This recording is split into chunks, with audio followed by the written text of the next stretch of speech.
Bismillahirrahmanirrahim. Assalamualaikum warahmatullahi wabarakatuh. Selamat siang semuanya. Alhamdulillahirabbil alamin. Wassalatu wassalamu ala asrofil anbiya wal mursalin sayyidina wa maulana Muhammadin wa ala alihi washabihin ajmain amma ba'd. Yang terhormat Ibu Dr. Husnul Khotimah, SE, MSI, selaku dosen Universitas Islam 45 Bekasi, dan yang saya hormati para peserta webinar yang sudah hadir pada acara hari ini. Pertama-tama, marilah kita panjatkan puji syukur atas kehadirat Allah Subhanahu wa Ta'ala yang selalu senantiasa melimpahkan rahmat-Nya serta taufik dan hidayah-Nya, sehingga pada kesempatan ini kita masih diberikan nikmat sehat dan dapat berkumpul walaupun hanya virtual. Tak lupa salawat serta salam semoga tetap tercurahkan kepada junjungan kita Nabi Agung Nabi Muhammad SAW beserta para keluarga dan para sahabatnya. Karena berkat beliaulah kita dapat menikmati kehidupan yang penuh dengan kemuliaan ini. Amin ya robbal alamin. Untuk mempersingkat waktu, sebelum acara webinar ini dibuka, maka perkenankan saya Gilang Renaldi sebagai pembawa acara untuk membacakan susunan acara pada siang hari ini. Ada pembukaan, pembacaan ayat suci Al-Quran, pemaparan isi materi sekaligus diskusi dan tanya jawab. Ada pula pemaparan tambahan dari dosen pengampu, dan yang terakhir penutup. Untuk membuka acara siang hari ini, marilah kita sama-sama mengucapkan lafaz basmalah, bismillahirrahmanirrahim. Selanjutnya pembacaan ayat suci Al-Quran yang akan dibacakan oleh Saudara Uwan. Kepada Saudara Uwan, saya persilakan. Baik, suara saya terdengar jelas? Iya, jelas. أعوذ بالله من الشيطان الرجيم بسم الله الرحمن الرحيم خذ من أموالهم صدقة تطهرهم وتزكيهم بها وصل عليهم إن صلاتك سكن لهم والله سميع عليم. Yang artinya, ambillah zakat dari harta mereka guna membersihkan dan menyucikan mereka, dan berdoalah untuk mereka, sesungguhnya doamu itu menumbuhkan ketentraman jiwa bagi mereka. Allah Maha Mendengar lagi Maha Mengetahui. Shadaqallahul Azim. Assalamualaikum warahmatullahi wabarakatuh. Masya Allah, tabarakallah. Semoga yang membaca dan yang mendengarkannya mendapatkan pahala. Amin ya robbal alamin. Untuk mempersingkat waktu, langsung saja kita mendengarkan pemaparan materi yang akan disampaikan oleh teman-teman kita. Selanjutnya saya serahkan kepada moderator.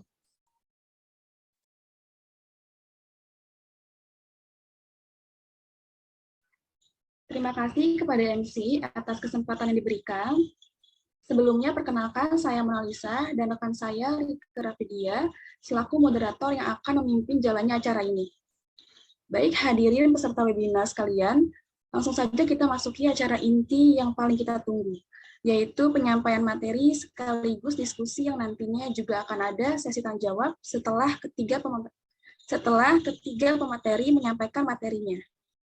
Namun sebelumnya saya ingin mengucapkan terima kasih atas kehadirannya Ibu Dr. Husnul Khotimah, STMSI, selaku dosen Universitas Islam 45 Bekasi, dan juga Saudari Dwi Rahma Putri dan Septiana, dan Saudara Muhammad Uwan selaku pemateri 1, 2, dan 3. serta hadirin peserta webinar sosialisasi yang saya sayangi. Hadirin kami hormati, sebagaimana telah diumumkan, webinar pada hari ini mengambil tema tentang sosialisasi zakat mal dan mekanisme perhitungannya. Baiklah, selanjutnya saya sampaikan beberapa ketentuan acara ini. Sebagai berikut, penyampaian materi kami beri waktu selama kurang lebih 45 menit. Selama pemateri menyampaikan materi, peserta tidak diperkenankan melakukan interupsi. Sesi tanya jawab akan dibuka setelah ketiga pemateri menyampaikan materinya. Demikian peraturan yang akan kita pakai. Baiklah, hadirin sekalian, selanjutnya kita akan masuk acara inti kita. Langsung saja kita simak pemaparan materi dari pemateri pertama, yaitu Saudari Dwi Rahma Putri. Kepadanya kami persilahkan. Baik, terima kasih kepada moderator atas kesempatannya. Bismillahirrahmanirrahim. Assalamualaikum warahmatullahi wabarakatuh. Baiklah, pada kesempatan kali ini saya akan menjelaskan terkait dengan zakat mal dan mekanisme perhitungannya. Teman-teman pasti sudah tidak asing lagi ya, kalau misalkan kita bilang kata zakat, apalagi di saat bulan suci Ramadan ini, di mana umat Islam itu diwajibkan untuk membayar zakat. Nah, tapi zakat itu terbagi menjadi dua, yaitu ada zakat fitrah dan juga zakat mal. Nah, pada kesempatan kali ini, saya akan membahas tentang zakat mal. Zakat berasal dari bahasa Arab yang artinya zakat adalah harta tertentu yang wajib dikeluarkan oleh orang yang beragama Islam dan diberikan kepada golongan yang berhak menerimanya. Zakat dari segi bahasa berarti bersih, suci, subur, berkat, dan juga berkembang. Menurut ketentuan yang telah ditetapkan oleh syariat Islam, zakat merupakan rukun keempat dari rukun Islam. Sedangkan mal berasal dari bahasa Arab, artinya harta atau kekayaan. Adalah segala yang diinginkan manusia untuk disimpan dan dimiliki. Menurut Islam sendiri, harta merupakan sesuatu yang boleh atau dapat dimiliki dan digunakan atau dimanfaatkan sesuai dengan kebutuhannya. Nah, dengan kata lain, zakat mal berarti zakat yang dikenakan atas segala jenis harta yang secara zat maupun substansi perolehannya tidak bertentangan dengan ketentuan agama.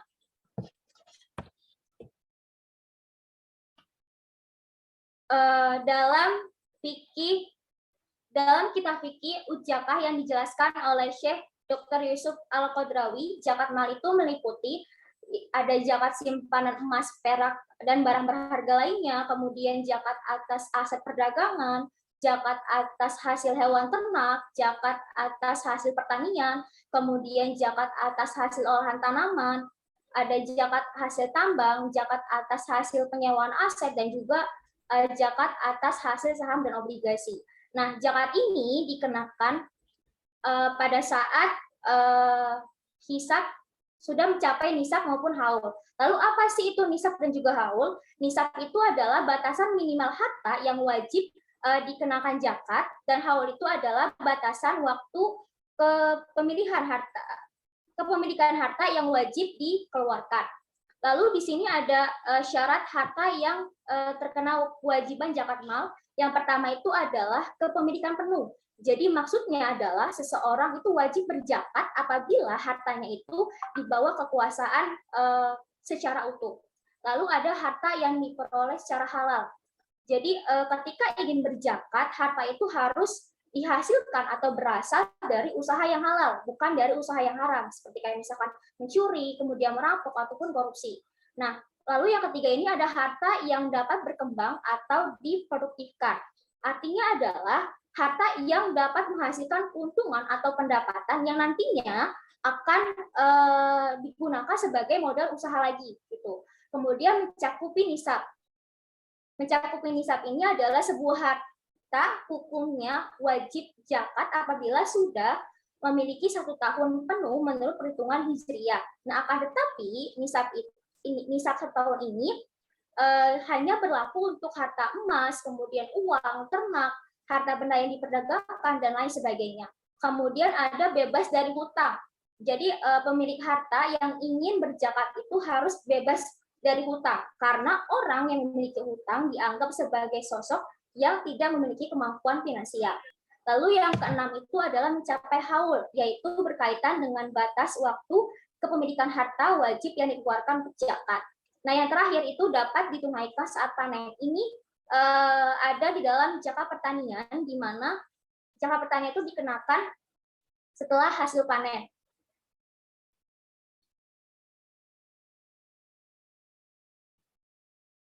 Lalu ada golongan penerima zakat berdasarkan surat At-Taubah ayat 60, terdapat 8 golongan penerima zakat. Yang pertama itu fakir. Fakir itu adalah orang yang tidak memiliki penghasilan sehingga jarang memenuhi kebutuhannya sehari-hari dengan baik.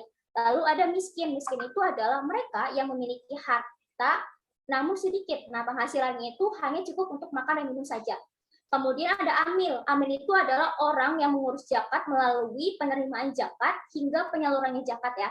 Kemudian ada mualaf. Mualaf itu adalah orang yang baru masuk Islam. Tujuannya adalah untuk meyakini mereka bahwa mereka benar-benar masuk Islam gitu. Kemudian ada rikob. Rikob itu adalah hamba sahaya yang diwajibkan menerima zakat. Kemudian ada garimi. Garimi itu adalah orang yang mempunyai hutang dan dalam keadaan kesulitan untuk melunasi hutangnya. Kemudian ada fisabilillah. Fisabilillah itu adalah orang-orang yang berjuang di jalan Allah Subhanahu wa taala. Dan yang terakhir ada Ibnu Sabil. Ibnu Sabil itu adalah orang-orang yang sedang melakukan perjalanan jauh. Lalu ada zakat perusahaan. Zakat perusahaan yang bergerak dalam bidang perdagangan adalah zakat yang dikeluarkan dari harta niaga. Sedangkan harta niaga adalah suatu atau aset yang diperjualbelikan dengan maksud untuk mendapatkan keuntungan. Nah, dengan demikian, harta niaga itu punya dua motivasi. Yang pertama itu adalah bisnis itu diperjualbelikan, kemudian motivasi untuk mendapatkan keuntungan. Nah, di dalam sebuah hadis qudsi yang diriwayatkan oleh Rasulullah SAW dari Allah yang disebutkan, ambillah zakat dari sebagian harta mereka, dengan zakat itu kamu membersihkan dan mensucikan mereka, dan berdoalah untuk mereka. Sesungguhnya doa kamu itu menjadi ketentraman jiwa bagi mereka, dan Allah Maha mendengar lagi Maha mengetahui. Quran Surat At-Taubah ayat 103. Nah, harta perdagangan yang dikenakan zakat ini dihitung dari aset lancar dikurangi hutang yang berjangka pendek, yaitu hutang yang jatuh tempo hanya 1 tahun. Jika selisih dari aset lancar dan hutang tersebut mencapai nisab, maka wajib dibayarkan zakatnya. Nah, selanjutnya nisab zakat perdagangan itu senilai 85 gram emas dengan tarif zakat sebesar 2,5% yang sudah mencapai 1 tahun. Nah, berikut cara menghitungnya. Rumusnya itu adalah 2,5% dikali dengan aset lancar dikurangi hutang jangka pendek. Contohnya, misalkan Bapak A ini memiliki aset usaha ini senilai 200 juta dengan hutang jangka pendeknya itu senilai 50 juta. Jika harga emas ini harganya itu adalah 622.000 per gram, maka nisab zakat senilai 52.870.000. Hingga Bapak ini sudah wajib zakat atas dagangannya. Nah, zakat perdagangan yang perlu Bapak A tunaikan sebesar 2,5% dikalikan aset lancarnya ini 200 juta, kemudian dikurangi 50 juta sebagai hutang jangka pendeknya, sehingga totalnya itu adalah 3.750.000.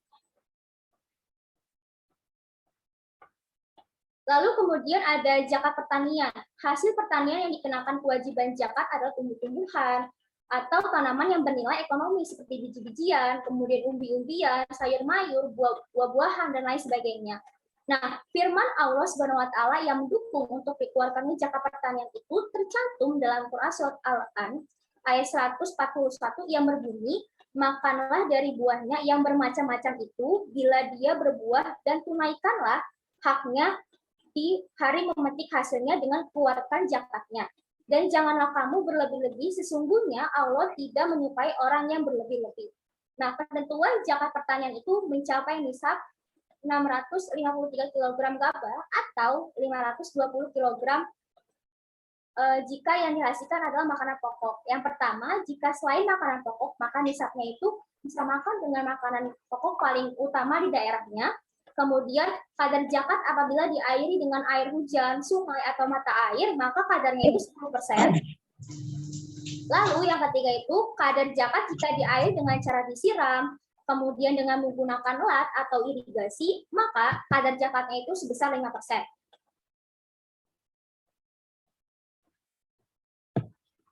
Cara menghitung zakat pertanian. Berikut ada 2 cara perhitungan zakat pertanian. Jadi yang pertama itu, jika ada biaya irigasi, maka zakatnya itu sebesar 5%. Nah, berarti formula perhitungannya adalah zakat pertanian sama dengan hasil panen dikali 5%. Kemudian yang kedua, jika ada biaya irigasi atau diairi dengan air hujan, sungai atau mata air, maka kadar zakatnya itu sebesar 10%. Maka formulanya itu adalah zakat pertanian sama dengan hasil panen dikalikan dengan 10%.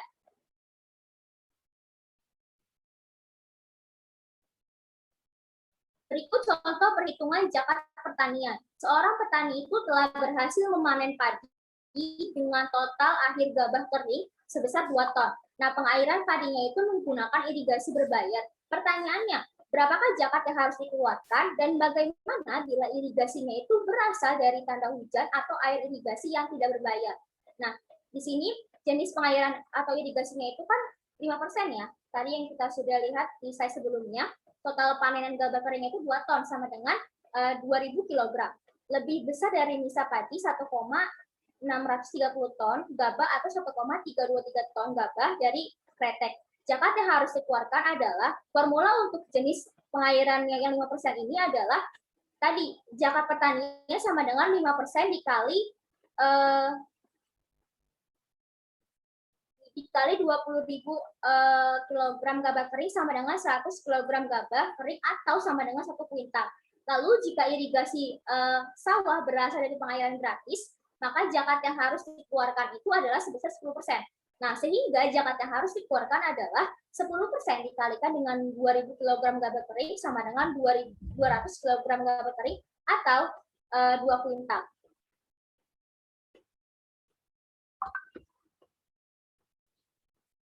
Baiklah, itu saja yang dapat saya sampaikan. Kembali ke moderator. Baik, terima kasih kepada Saudari Dwi atas pemaparan materinya. Selanjutnya, marilah kita simak materi dari pemateri kedua, yaitu Saudari Septiana.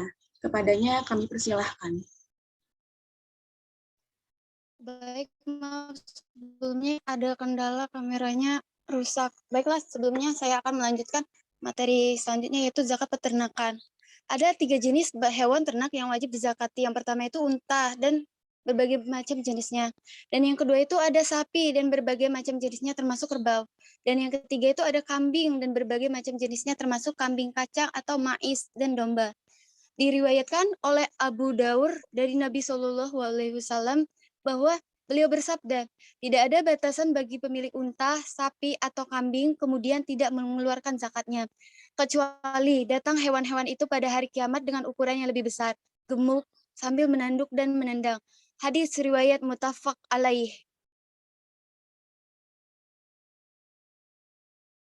Selanjutnya hewan ternak dapat dibagi menjadi 4 macam. Yang pertama, hewan ternak yang diniatkan untuk diperdagangkan.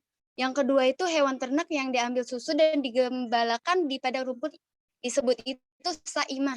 Dan yang ketiga itu hewan ternak yang diberi makan untuk diambil susunya dan diberi makan rumput atau tidak digembalakan.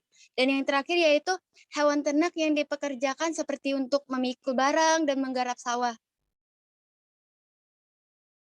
Nah, di sini kadar wajib zakat pada kambing atau domba. Nah, misalkan nisab atau jumlah kambingnya itu misalkan dia ada 40 sampai 120 ekor, maka kadar wajib zakatnya itu 1 kambing dari jenis domba yang berumur 1 tahun atau 1 kambing dari jenis mais yang berumur 2 tahun. Kalau kambingnya ada 121 sampai 200 ekor, maka kadar wajib zakatnya itu ada 2 ekor kambing.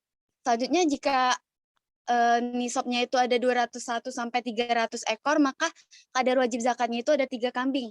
Dan jika nisabnya itu ada 300 ke atas, maka kadar wajib zakatnya itu setiap kelipatan 100 bertambah 1 kambing sebagai wajib zakat. Selanjutnya ada kadar wajib zakat pada sapi. Nah, jika jumlah sapinya itu 30 sampai 39 ekor, maka kadar wajib zakatnya itu 1 tabi'i atau sapi jantan berumur 1 tahun atau tabi'ah, sapi betina berumur 1 tahun. Jika nisabnya itu ada 40 sampai 59 ekor, maka 1 musina atau sapi betina berumur 2 tahun. Jika 60 sampai 69 ekor, maka kadar wajib zakatnya itu ada 2 tabi'i. 70 sampai 79 ekor ada kadar wajib zakatnya itu 1 musina dan 1 tabi'i. 80 sampai 89 ekor, kadar wajib zakatnya itu ada 2 musina. Kalau 90 sampai 99 ekor, maka kadar wajib zakatnya itu ada 3 tabi'i. Jika 100 sampai 109 ekor, maka kadar wajib zakatnya itu ada 2 tabi'i dan 1 musina. Jika 110 sampai 119 ekor, maka kadar wajib zakatnya itu 2 musina dan 1 tabi'i. Jika 120 ke atas nisabnya itu, maka kadar zakatnya itu setiap 30 ekor 1 tabi'i atau tabi'ah, setiap 40 ekor 1 musina. Nah, selanjutnya yaitu kita ke zakat penghasilan atau nisab. Apa sih zakat penghasilan atau nisab? Nah, zakat penghasilan atau nisab itu dikeluarkan pada saat pendapatan atau penghasilan diterima oleh seseorang yang penghasilannya telah mencapai nisab zakat pendapatannya, yaitu berapa? Ya, sebesar 85 gram emas per tahun. Hal itu juga dikuatkan dalam surat keputusan Basnas tahun 2021 tentang nisab zakat pendapatan dan jasa tahun 2021 bahwa nisab zakat pendapatan atau penghasilan itu senilai 85 gram. Zakat penghasilan dapat ditunaikan setiap bulan dengan nilai nisab per bulannya adalah setara dengan 1/12 dari 85 gram emas dengan kadar 2,5%. Jadi, apabila penghasilan setiap bulan telah melebihi nilai nisab bulanan, maka wajib dikeluarkan zakatnya sebesar 2,5% dari penghasilan tersebut. Nah, kita tahu kan gitu kan ada banyak jenis profesi dengan pembayaran rutin maupun tidak. Dengan penghasilan sama atau tidak dalam setiap bulannya, jika penghasilan dalam 1 bulan tidak mencapai nisab, maka hasil pendapatan selama 1 tahun dikumpulkan dulu atau dihitung. Kemudian zakat ditunaikan jika penghasilan bersihnya sudah cukup nisab. Nisab zakat penghasilan itu tadi kan 85 gram emas, sedangkan kadar zakat penghasilannya itu 2,5%, haulnya itu 1 tahun. Nah, di sini ada cara menghitung zakat penghasilannya itu, rumusnya 2,5% dikali dengan jumlah penghasilan dalam 1 bulan. Contohnya, jika harga emas pada hari ini sebesar Rp938.099 per gram, maka nisab zakat penghasilan dalam 1 tahun adalah Rp79.738.415 Penghasilan Bapak Pulan sebesar 10 juta misalkan ya per bulan atau 120 juta dalam 1 tahun. Artinya Bapak Pulan ini sudah wajib membayar zakat gitu loh. Maka zakat Bapak Pulan ini per bulannya itu 250.000 dengan perhitungan yang tadi. Selanjutnya zakat emas dan perak. Zakat emas, perak atau logam mulia adalah zakat yang dikenakan atas emas, perak, dan logam mulia yang telah mencapai nisab dan haul. Dalil mengenai kewajiban zakat atas emas atau perak ini tertuang dalam surat At-Taubah ayat 34, yang artinya, wahai orang-orang yang beriman, sesungguhnya banyak dari orang-orang alim dan rahib-rahib mereka benar-benar memakan harta orang dengan jalan yang batil, dan mereka menghalang-halangi manusia dari jalan Allah. Dan orang-orang yang menyimpan emas dan perak dan tidak menginfakkannya di jalan Allah, maka berikanlah kabar gembira kepada mereka bahwa mereka akan mendapatkan azab yang pedih. Nah, selanjutnya yaitu ada syarat emas dan perak yang wajib dizakati itu ada 3. Yang pertama itu milik sendiri. Artinya apa? Kepemilikan atas emas dan perak tersebut dimiliki secara sempurna dan sah, bukan pinjaman atau milik orang lain.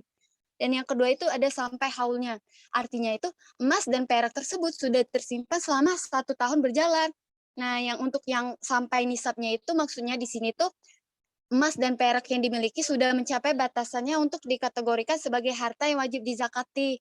Untuk nisab zakat tadi kan sebesar 85 gram emas dan untuk peraknya itu sebesar 595 gram.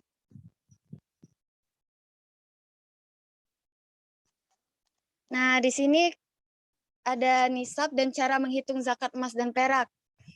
Zakat emas wajib dikenakan zakat jika emas yang tersimpan telah mencapai atau melebihi nisabnya, yakni 85 gram, atau mengikuti harga buyback emas pada hari di mana zakat akan ditunaikan ya. Nah, jadi kadar zakat emasnya itu 2,5%. Sementara itu, zakat perak wajib ditunaikan jika perak yang dimiliki telah mencapai atau melebihi nisab sebesar 595 gram. Kadar zakatnya itu juga sama 2,5% dari perak yang dimiliki. Cara penghitungannya itu rumusnya 2,5% dikali dengan jumlah emas atau perak yang tersimpan selama 1 tahun. Nah, di sini ada contoh. Misalkan nih, Bapak Pulan memiliki emas yang tersimpan sebanyak 100 gram. Nah, itu kan dia udah melebihi nisab ya. Maka emasnya itu sudah wajib untuk dizakatkan. Jika untuk menunaikan zakat emas dengan uang, maka emas itu perlu dikonversikan dulu nilainya dengan harga emas saat hendak ingin menunaikan zakat. Misalnya, harganya itu 800.000 per gram, maka 100 gram senilai 80 juta. Zakat emas yang perlu emas yang perlu Bapak Pulan tunaikan itu sebesar 2% dikali 80 juta, yaitu 2 juta. Terima kasih, saya kembalikan kepada moderator. Baik, terima kasih kepada Saudari Septiana atas paparan materinya. Selanjutnya, marilah kita simak materi dari pemateri ketiga kita, yaitu Saudara Muhammad Uwan. Kepadanya kami persilahkan. Baik, terima kasih kepada moderator atas waktunya. Saya akan melanjutkan pemaparan materi, yaitu terkait zakat saham. Nah, zakat saham adalah zakat yang dilakukan atas kepemilikan saham atau surat bukti perseroan dalam suatu perusahaan terbatas, sesuai dengan nilai dan jumlah lembar sahamnya. Zakat saham wajib ditunaikan jika total harga saham bersama dengan keuntungan investasi atau dividennya sudah mencapai nisab dan sudah mencapai haul.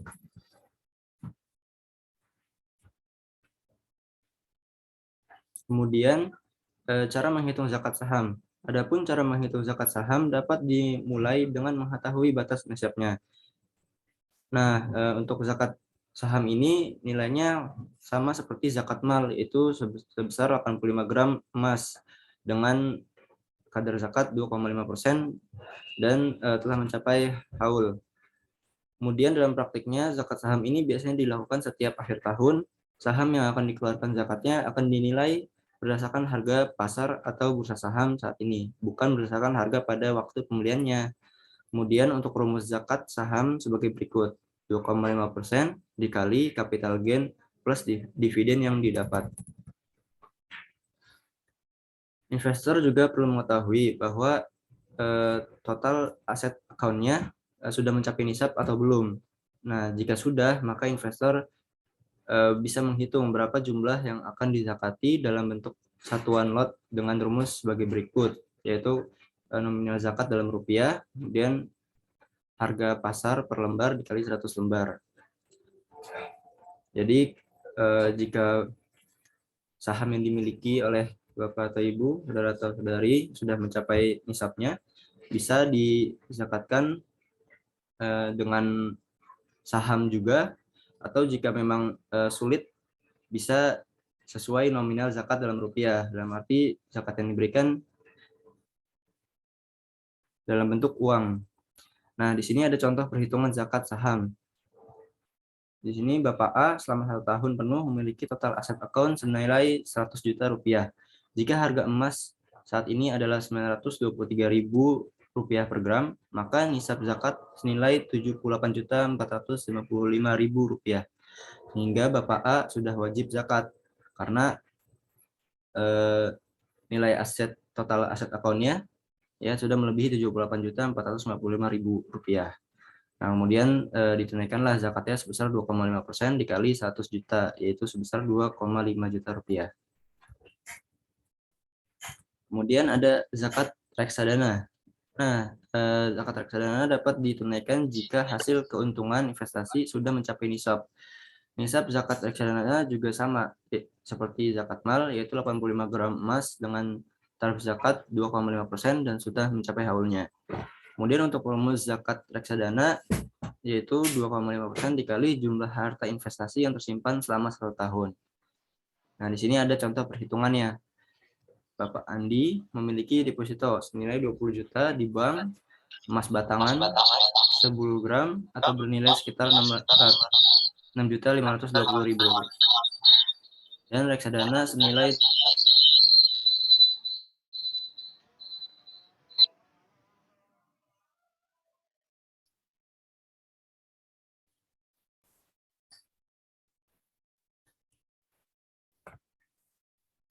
suara saya masih terdengar? Masih, Mas.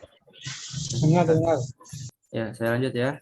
Kemudian ya tadi Bapak Andi memiliki deposito di bank sebesar 20 juta, kemudian emas batangan 10 gram senilai 6.520.000 dan reksadana senilai 30 juta. Nah, nilai total aset investasi Bapak Andi adalah 56.520.000 rupiah. Dengan demikian, zakat mal yang dikeluarkan Bapak Andi dari kegiatan investasi yaitu sebesar 2,5% dikali 56.520.000 yaitu 1.410.000 rupiah.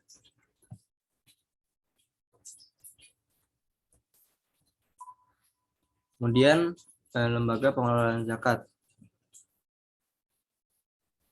Jadi ada lembaga-lembaga yang mengelola zakat dari Bapak Ibu atau saudara-saudari yang dikumpulkan untuk disalurkan dan didistribusikan. Nah, Badan Amil Zakat Nasional atau Basnas adalah lembaga yang melakukan pengelolaan zakat secara nasional. Basnas ini merupakan lembaga pemerintah non-struktural yang bersifat mandiri dan bertanggung jawab kepada Presiden melalui Menteri Agama.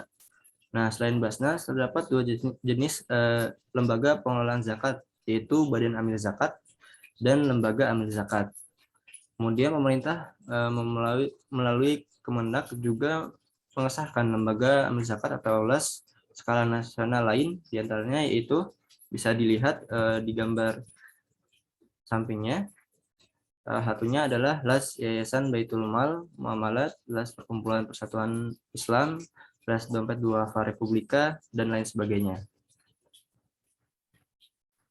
Kemudian untuk mekanisme pembayaran dalam zakat, ya Basnas memberikan kemudahan kepada para muzaki, orang yang melaksanakan zakat atau donatur untuk menunaikan zakatnya dan melakukan infak serta sedekah melalui berbagai kemudahan kanal pembayaran. Nah, jadi untuk melakukan pembayarannya, Basnas telah menyediakan ada layanan perbankan, layanan langsung maupun layanan digital. Yang pertama, layanan perbankan. Basnas bekerjasama dengan mitra perbankan dalam menyediakan berbagai fasilitas pembayaran zakat, infak, dan sedekah seperti di ATM, teller bank, transfer rekening, dan lain sebagainya. Kemudian ada layanan langsung.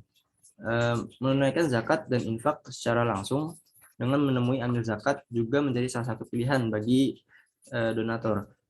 Basnas hadir di beberapa lokasi untuk melayani pembayaran zakat, infak, sedekah, baik berupa cash maupun non-cash. Nah, yang pertama, Bapak Ibu atau saudara-saudari bisa datang langsung ke kantor pusat Basnas, yaitu di Jalan Matraman Raya nomor 134, RT 5 RW 4, Kabupaten Manggis, Kecamatan Matraman, Kota Jakarta Timur, Daerah Khusus Ibu Kota Jakarta. Kemudian ada layanan jemput zakat, yaitu penjemputan zakat, infak, dan sedekah oleh Basnas untuk wilayah DKI Jakarta dan sekitarnya dengan minimal zakat, infak, atau sedekah sebesar 1 juta rupiah. Kemudian layanan lain pun juga ada, yaitu kasir retail, yaitu donatur yang ingin melaksanakan zakat, infak, dan sedekahnya dapat langsung menunaikan zakat dengan mendatangi kasir Alfamart, Alfamidi, dan Plusdan, Pegadaian, Roti Grosir, dan Indomaret yang ada di seluruh Indonesia. Kemudian untuk pelayanan digital, ya Bapak Ibu bisa mengunjungi platform Basnas, yaitu dengan membuka basnas.go.id/bayar zakat. Kemudian untuk layanan digital lainnya ada commercial platform, non-commercial platform, social media platform, artificial intelligence platform, dan innovative platform. Baik, sekian itulah pemaparan materi dari kami.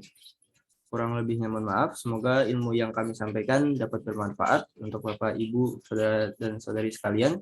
Terima kasih. Assalamualaikum warahmatullahi wabarakatuh.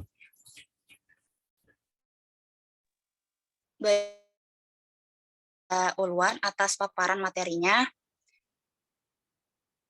Hadirin yang kami hormati, demikianlah pemaparan materi yang telah dibawakan oleh ketiga pemateri hari ini. Ketiga pemateri telah menyampaikan materinya dan untuk selanjutnya kami akan membuka sesi tanya jawab. Adapun ketentuan yang harus diperhatikan dalam sesi tanya jawab sebagai berikut. Yang pertama itu, peserta yang ingin bertanya dipersilahkan untuk menuliskan pertanyaan di kolom chat. Yang kedua, diskusi tanya jawab dibuka hanya satu sesi, yaitu hanya 3 penanya. Selanjutnya, jika ingin mengajukan pertanyaan, silakan penanya menuliskan lewat kolom chat dengan sebutkan nama, asal instansi, dan pertanyaannya.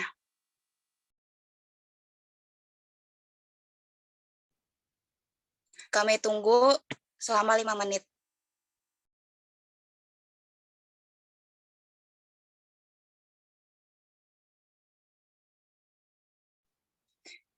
Jika ada yang ingin bertanya, tulis di kolom chat.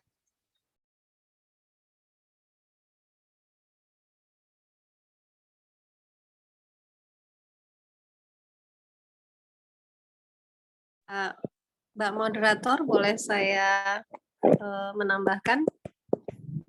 Halo. Baik, Bu. Ibu. Ya, baik.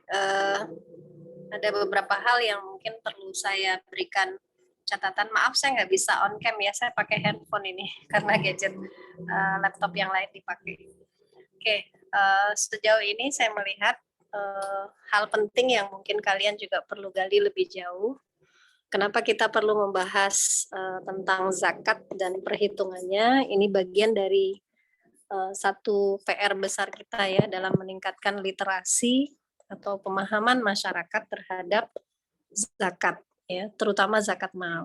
Ya, kalau zakat fitrah mungkin orang sudah tahu kewajiban itu harus membayar 2,5 kilogram per orang ya. Namun dalam situasi saat ini, ketika orang sudah masuk pada kondisi dia mampu membayar zakat, misalkan punya penghasilan tetap bahkan di atas nisab, atau punya aset yang bisa berkembang dan bisa diusahakan, tentunya dia harus meyakini bahwa hartanya sudah harus dikeluarkan zakat. Nah, untuk itu orang butuh dikasih pemahaman. Nah, inilah sarana kita mensosialisasikan ini dalam rangka untuk meningkatkan pemahaman. Sebentar.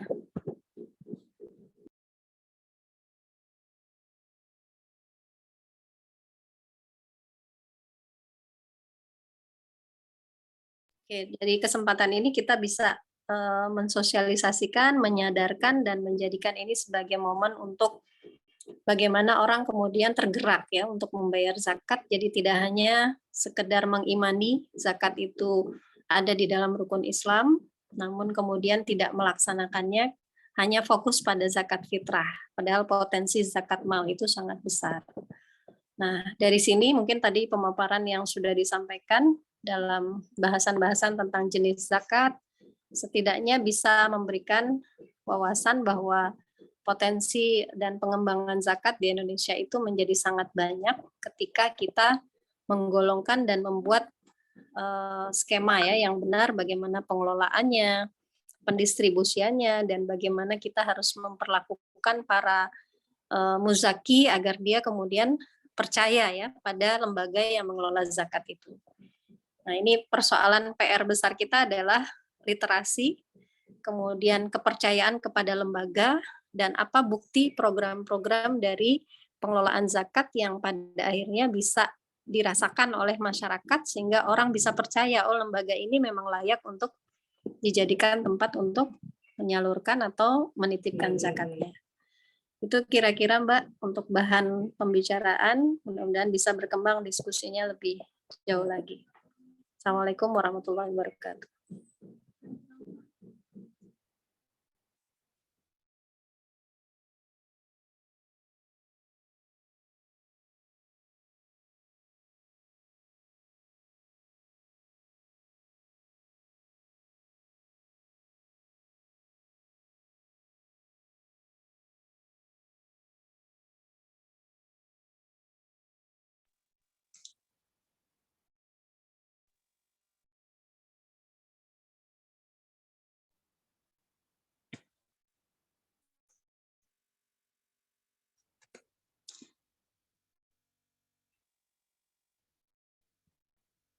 Silakan untuk para peserta yang ingin bertanya.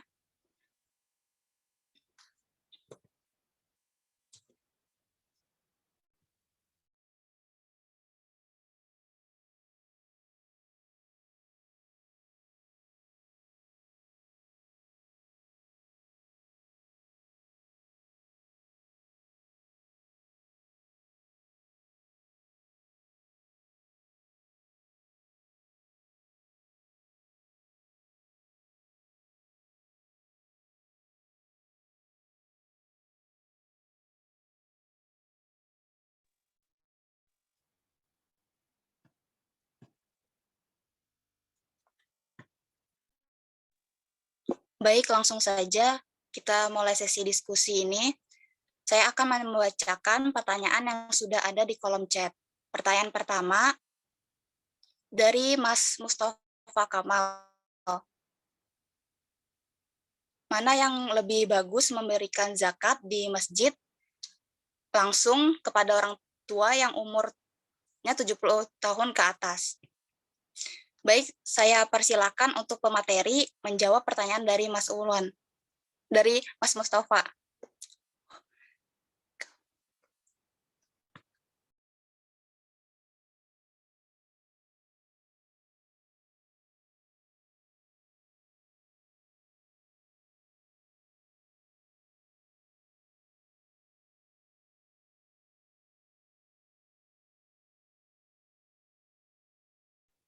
Baik, mungkin saya Muhammad Tuan Hafiz akan coba menjawab pertanyaan tersebut.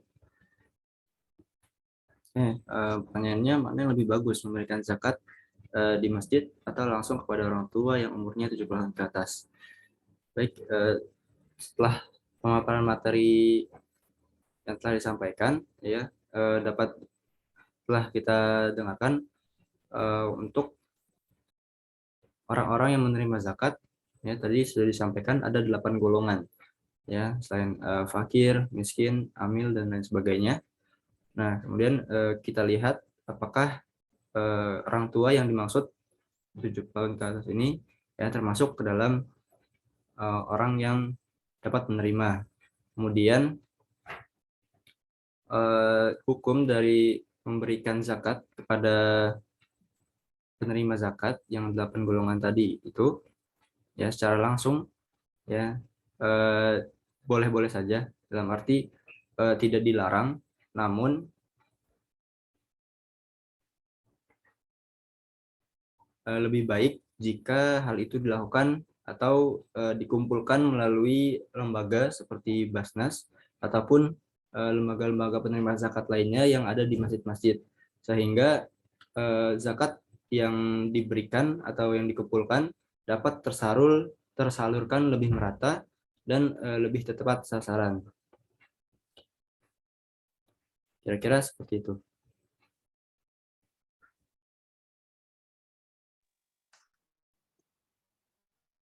Baik, terima kasih kepada pemateri ketiga yang sudah menjawab pertanyaan dari Mas Mustafa Kamal. Bagaimana untuk Mas Mustafa Kamal, apakah sudah puas dengan jawabannya?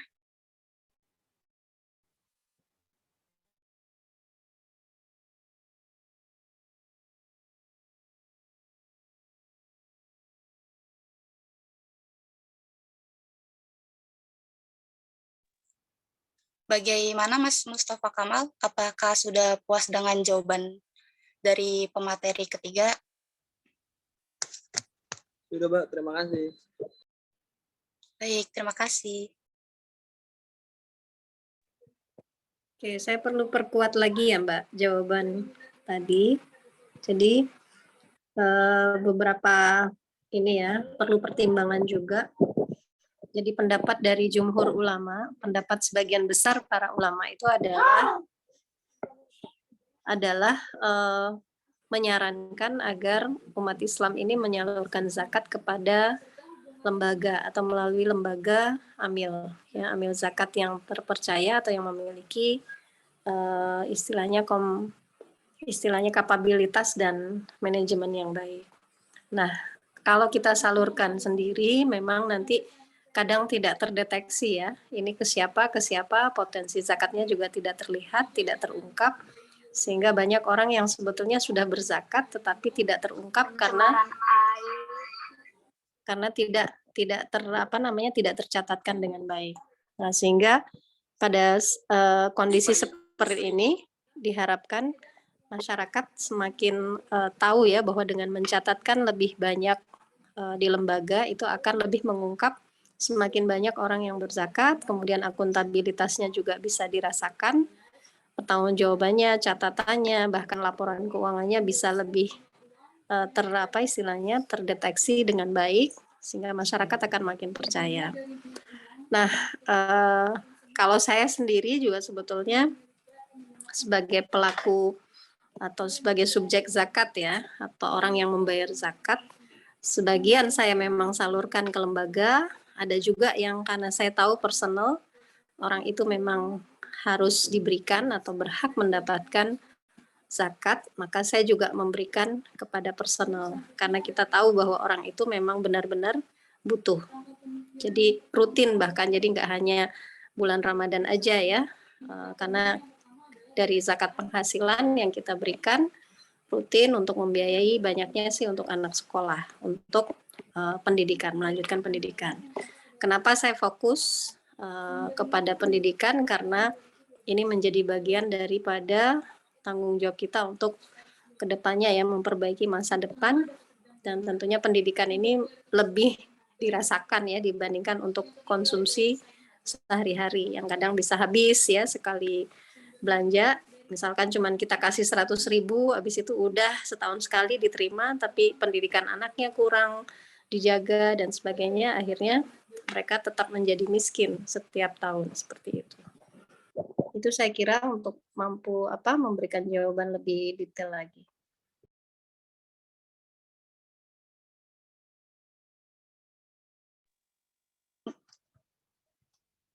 Baik, Bu. Terima kasih.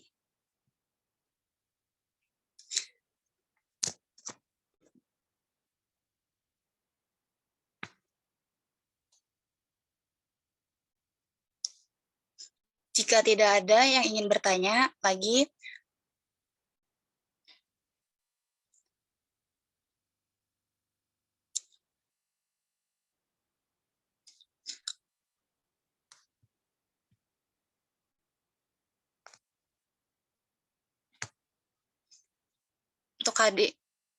untuk hadirin sekalian, demikianlah acara webinar kali ini yang membahas tentang sosialisasi zakat mal dan mekanisme perhitungannya.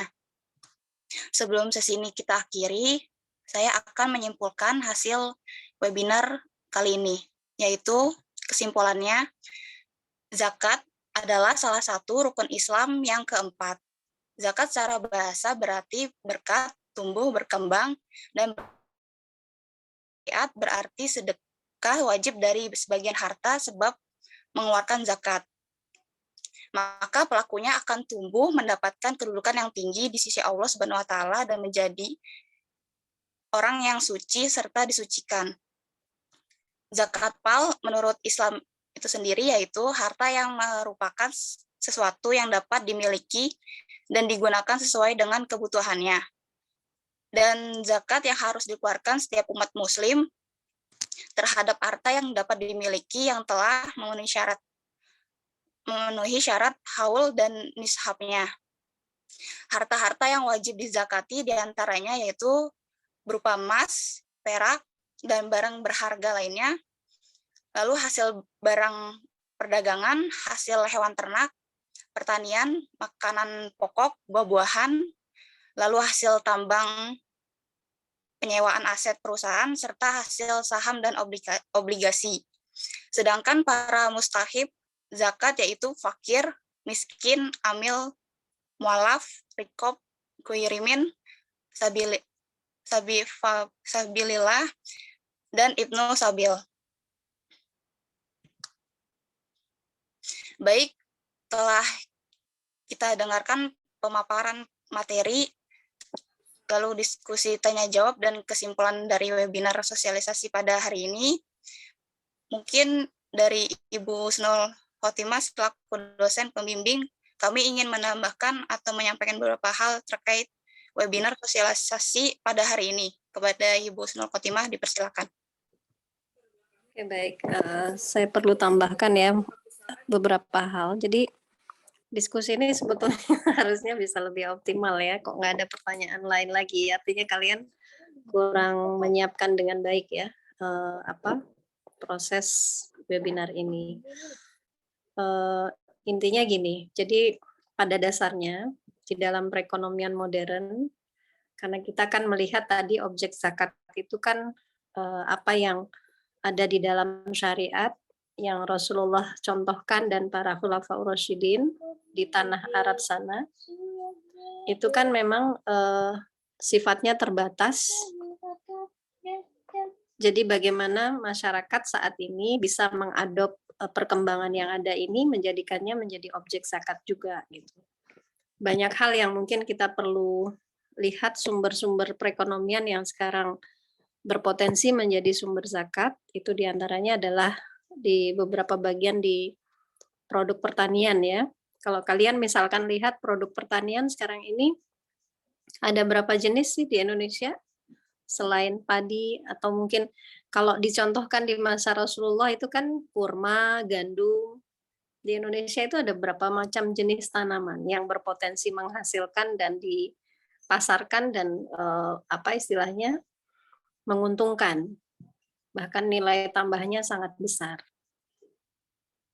Coba teman-teman, ada yang tahu berapa banyak jenis produk pertanian di Indonesia? Ada banyak, Bu. Ada mulai Ya, contohnya rempah-rempahnya, kacang-kacangannya, dan buah-buahannya juga begitu banyak.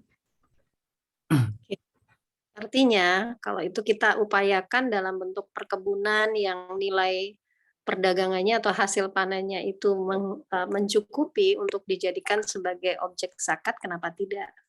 Misalkan orang yang membudidayakan pisang Cavendish, katakan, buah naga, lengkeng, durian, yang harga produknya lumayan kan kalau di nilai tambahnya tinggi, kemudian juga peredarannya bahkan antar wilayah, bahkan diekspor, apakah dia tidak berhak untuk dijadikan objek zakat? Nah, padahal definisinya kan zakat itu adalah, perintah zakat itu adalah tunaikanlah zakat itu dari harta-hartamu, baik yang berdiam atau yang istilahnya tidak produktif maupun yang produktif. Nah, dengan demikian bahwa semakin banyak potensi zakat ke depannya itu bisa disupport karena adanya keanekaragaman ya, semakin banyak jenis dan pertumbuhan ekonomi yang mendukung terhadap makin berkembangnya objek zakat yang bisa kita upayakan ke depannya.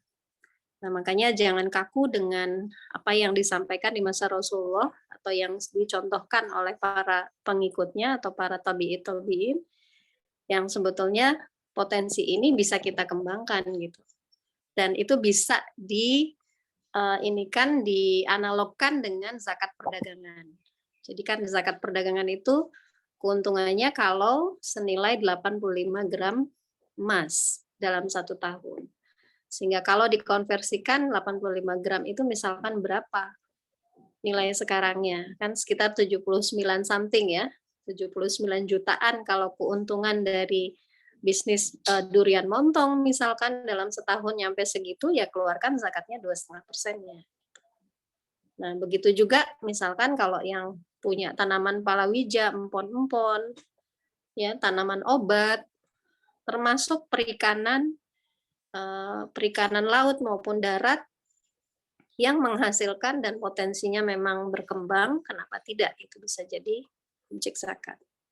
Jadi situasi sekarang menuntut kita untuk makin kreatif, jeli melihat potensi zakat agar bisa dikembangkan semakin optimal. Dan orang-orang yang memang sudah masanya untuk bayar zakat tidak boleh lagi menghindar karena merasa zaman Nabi kan nggak ada yang disyariatkan kan itu.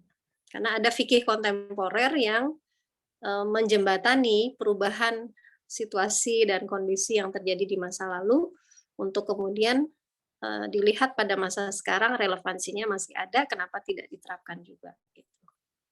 Itu kira-kira untuk jadi catatan bagi teman-teman semua, sehingga kedepannya selain PR literasi, meningkatkan kemauan masyarakat untuk berzakat, kita harus juga melihat bagaimana kinerja lembaga agar semakin banyak orang yang berzakat, realisasi dari potensi zakat itu akan makin besar. Saya kira itu. Silakan kalau ada lagi pertanyaan. Saya yang tergerak hanya satu orang.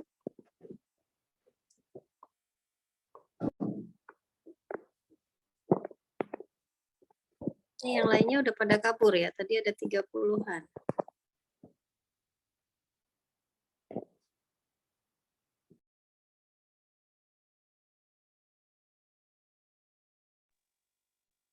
Silakan yang ingin bertanya masih boleh.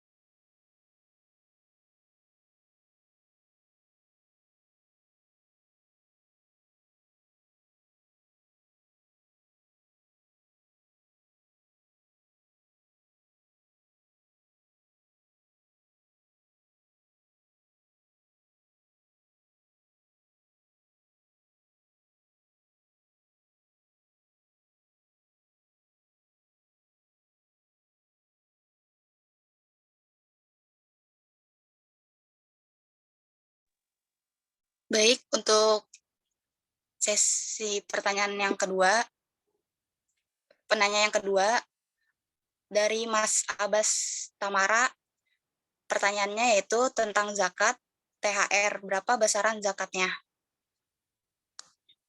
Baik, untuk pemateri dipersilakan menjawab pertanyaan dari Mas Abbas.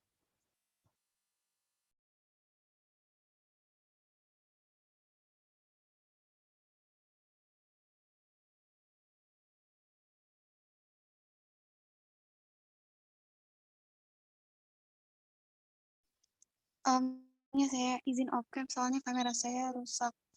Mungkin saya sedikit menjawab ya pertanyaannya. Apakah THR?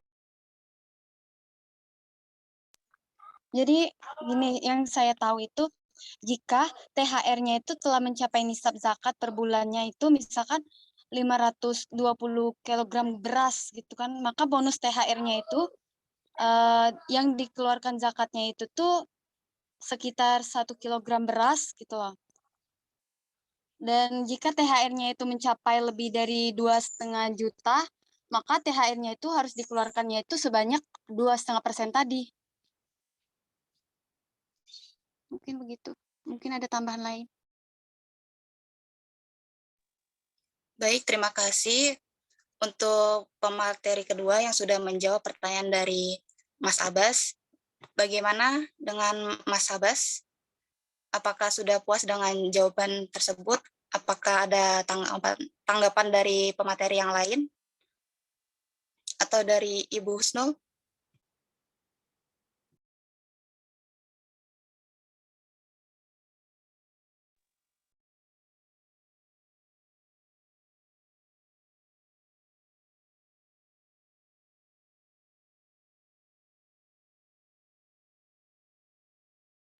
Bentar.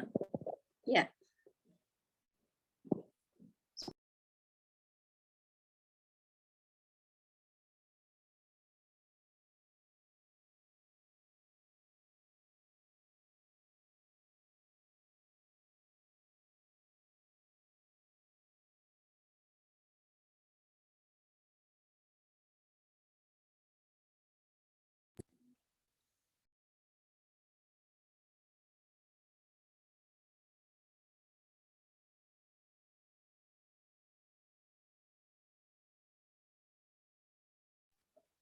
Oke, terkait dengan apa namanya sarana digital ya untuk pembayaran zakat, sebetulnya sekarang lembaga-lembaga zakat yang ada di Indonesia ini sudah sangat melek teknologi ya. Mereka tahu bahwa para subjek zakat ini menggunakan mobile Iya, banking, saya tahu THR itu gaji Shopee, dan ke-13. sebagainya. Halo, saya boleh menambahkan dulu? Ya, jadi sebetulnya pilihannya sangat banyak. Ada yang pakai Dana, Shopee, OVO, kemudian bisa pakai juga mobile banking. Intinya sih wallet-wallet yang disediakan oleh bank, juga oleh penyedia layanan e-commerce, itu banyak yang menyediakan berbagai fasilitas untuk pembayaran. Bahkan ketika kita ke ATM juga, ada yang langsung bersedekah atau berinfak hari itu kah gitu. Termasuk di mobile banking juga ada.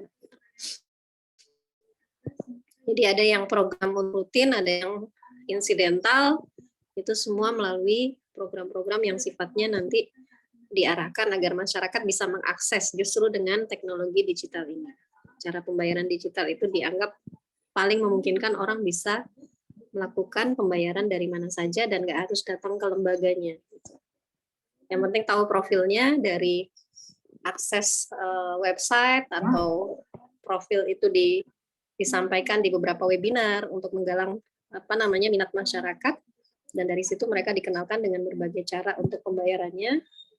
Akhirnya akan makin banyak orang berminat untuk membayar zakat melalui transaksi digital. Itu saya kira, Mbak. Baik, terima kasih Ibu atas tanggapan yang Ibu berikan. Selanjutnya, pertanyaan yang terakhir dari Mas Naufal. Tadi disampaikan ada beberapa layanan digital, apakah ada contoh-contoh dari layanan yang bisa diakses tersebut? Terima kasih. Baik, saya persilahkan untuk pemateri menjawab pertanyaan dari Mas Naufal.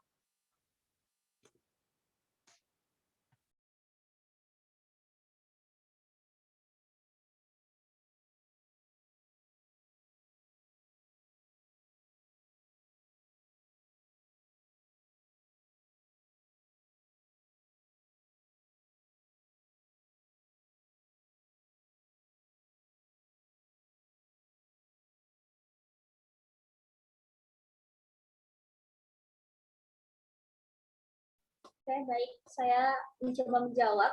Tadi sudah dijelaskan sebetulnya dengan Ibu. Cuman mungkin sedikit menambahkan ya. Jadi untuk layanan digital itu tadi kan sudah dijelaskan, ada business platform, kemudian ada e-commercial platform, dan lain sebagainya. Jadi kalau untuk business platform ini, dia layanan di platform internet, memberikan kemudahan itu bagi donatur untuk menunaikan zakat, infak, dan juga sedekahnya. Tadi yang sudah ada dijelaskan juga, ada webnya. Kemudian di komersial platform itu ada beberapa layanan e-commerce yang memberikan layanan kayak misalkan seperti Bukalapak, kemudian Shopee, lalu ada Blibli, JDI, dan lain sebagainya. Kemudian ada non-komersial platform. Di sini Basnas bekerja sama dengan berbagai mitra platform Food untuk menjadi sarana pembayaran zakat, infak, dan sedekah itu kayak misalkan kitabisa.com, kemudian Peduli Sehat, lalu ada Waktu Hijrah, dan lain sebagainya. Kemudian ada sosial media platform, ini seperti IG, kemudian Facebook, Twitter, dan lain sebagainya. Ada artificial intelligence platform, ini kecanggihan teknologi, kecerdasan buatan juga dimanfaatkan untuk memberikan layanan. Kayak misalkan ada zakat virtual assistant, bisa disebut juga dengan singkatan Zafira, yaitu menghadirkan layanan otomatis, edukasi zakat, dan membayar zakat online menggunakan chatbot di aplikasi lain dengan nama Basnas Indonesia. Lalu ada innovation platform, itu ada Dana, kemudian GoPay, BCA, BRI, dan lain sebagainya. Mungkin itu saja yang bisa saya tambahkan. Baik, terima kasih kepada pemateri pertama yang sudah menjawab pertanyaan dari Mas Noval. Untuk Mas Noval, bagaimana untuk jawabannya? Apakah sudah puas? Atau ada tanggapan dari pemateri lain? Atau Ibu Husnul mau menambahkan, Bu? Rasanya tadi saya udah clear ya, ngasih jawaban untuk digital payment atau transaksi melalui digital kan banyak sekarang kalau kalian kenal ada banyak media ya. Oke, silakan dilanjutkan. Baik, terima kasih, Bu.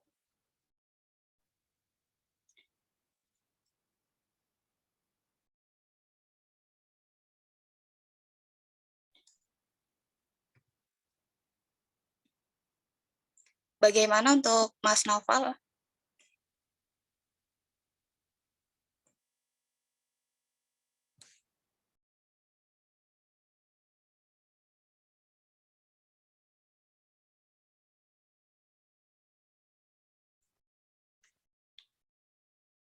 Baik, alhamdulillah kita telah sampai di penghujung acara.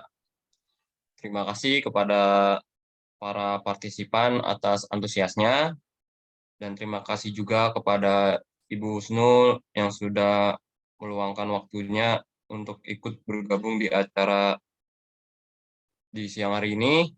Dan demikianlah acara webinar pada siang hari ini. Marilah kita sama-sama mengucapkan lafaz hamdalah. Alhamdulillahirabbil alamin. Untuk menutup acara ini, marilah kita membaca doa kafaratul majelis. Subhanakallahumma wa bihamdika asyhadu alla ilaha anta astaghfiruka wa atubu ilaik. Wabillahi taufik wal hidayah. Wassalamualaikum warahmatullahi wabarakatuh. Waalaikumsalam warahmatullahi wabarakatuh. Oke, teman-teman, untuk kedepannya tolong ditingkatkan lagi ya kualitas webinarnya. Kalian belajar dari sini gimana ngelola dan memobilisasi orang. Oke, terima kasih.